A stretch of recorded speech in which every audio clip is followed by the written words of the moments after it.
সালমান, তুমি কি খাও? ললিপপ?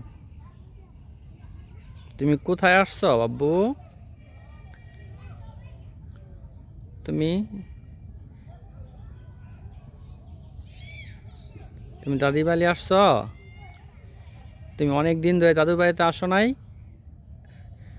দেখছো দাদু বাড়ি কি সুন্দর। সালমান, ওই দেখো হাম্বা, লাল হাম্বা, লাল হাম্বা। ওই দেখো হাম্বা। দেখছো? দেখি, দেখি এটা। হ্যাঁ সালমান, এটা হচ্ছে হাম্বা।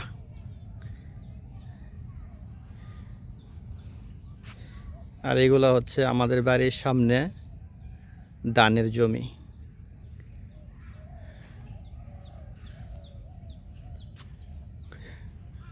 আর এর বাড়িটা হচ্ছে এই রবিকুলের নতুন করছে।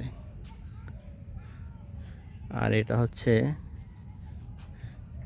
এই আমার জায়গাটা, যেটা কিছুদিন আগে কিনলাম 3.5 লক্ষ টাকা দিয়ে। আলহামদুলিল্লাহ, এখন বর্তমানে জায়গার দাম আছে 30 লক্ষ টাকা। কিসে তুমি এখানে কি শিশু দিছ সালমান? এখন কি বাড়ি চলে যাবে?